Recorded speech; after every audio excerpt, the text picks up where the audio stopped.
किस बात के तो लिए? मुकेश जी को एडजस्ट करने में, उनको सम्मान देने में कुछ तो इधर उधर करना पड़ता है ना, तो थोड़ा हम लोग कम कर लिए। नमस्कार, आपके साथ मैं रोहित कुमार। आप न्यूज फॉर नेशन पर महागठबंधन में चल क्या रहा है ये बहुत साफ अभी भी नहीं है।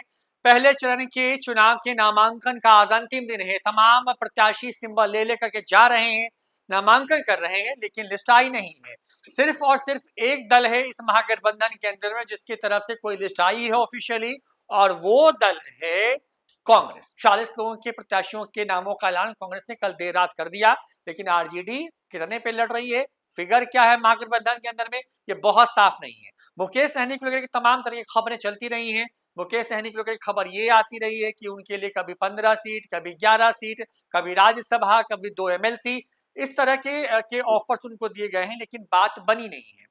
वो बात भी हम आपको आगे दूसरे वीडियो में बताएंगे। लेकिन देखिए, आज अखिलेश सिंह कांग्रेस के बड़े नेता हैं, उनका एक बयान आया है। पटना एयरपोर्ट पर चुनाव प्रचार के लिए जा रहे थे तो मीडिया ने रोका, रुक नहीं रहे थे। जब उनको रोका गया तो उन्होंने रुक कर जब उनसे सवाल पूछा गया कि भाई क्या हुआ, तो उन्होंने कहा कि मुकेश सहनी जी को सम्मान देने के लिए कुछ सीट तो कम होगी ही ना, यानी कि कुछ सीटें छोड़ी गई हैं, लेकिन क्या उस पर मुकेश सहनी मान गए हैं, ये बड़ा सवाल है।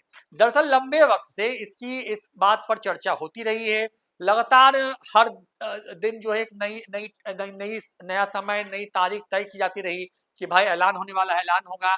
अमित शाह ने बिहार में मोर्चा संभाल लिया है चुनाव प्रचार का। दूसरी तरफ महागठबंधन में कुछ भी शुरू नहीं हुआ, आप ये कह सकते हैं। मुकेश सहनी को लेकर के पटना से दिल्ली तक की यात्रा हुई, तेजस्वी यादव मीटिंग से उनको लेकर के बाहर आए। तमाम तरह के घटनाक्रम न्यूज फॉर नेशन ने आपको दिखाया, कौन कौन सी सीटों पर बात अटकी है ये सब भी बताया, लेकिन बात बन ही नहीं रही है। चुनाव प्रचार का अंतिम दिन है और इसी बीच मुकेश सहनी के कई प्रत्याशियों ने जो है निर्दलीय नॉमिनेशन भी कर दिया है, क्योंकि आज ही नॉमिनेशन करना है, उसके बाद कोई मौका है नहीं। बिहार में पहले चरण के तहत जो है बिहार की कुल 121 सीटों पर जो है चुनाव होने हैं। तारीख है 6 नवंबर की और आज अंतिम दिन है नॉमिनेशन का। उसके बाद स्क्रूटनी और बाकी जो नाम वापसी की जो प्रक्रिया है वो होगी, और उसके बाद तमाम जो है वो चीजें, बाकी का प्रोसेस जो है पहले चरण के लिए पूरा होगा। जाहिर तौर पर क्योंकि अब मुकेश सहनी को लेकर के तमाम तरह की चीजें चल रही हैं, मुकेश सहनी भी चुप्पी साधे हुए हैं इस पूरे मसले पर। लेकिन अब अखिलेश सिंह जो कि कांग्रेस के बड़े नेता हैं, वो क्या कह रहे हैं आपको सुनवाते हैं। जाने दो ना, वहाँ नॉमिनेशन कराना। एक सेकंड, इलेक्शन के लिए नॉमिनेशन लगातार किया जा रहा है, इसमें देखना क्या है, इलेक्शन के लिए नॉमिनेशन होता ही है, नॉमिनेशन के बाद ही तो कैंपेन होता है, सब कुछ होता है। भी लगातार कोई तकलीफ नहीं है। सीएम फेस तेजस्वी प्रसाद यादव हैं, उसमें कहाँ कोई दो राय हो सकती। सीटों का बंटवारा अभी तक नहीं हुआ है, अनाउंस नहीं। सीटों का बंटवारा सब अंदर अंदर काम तो चल ही रहा है, तब नहीं गमछा पहन के जा रहे हैं नॉमिनेशन 2020 में जितना सीट मिला था कांग्रेस को, उतना इस बार मिल नहीं पा रहा है।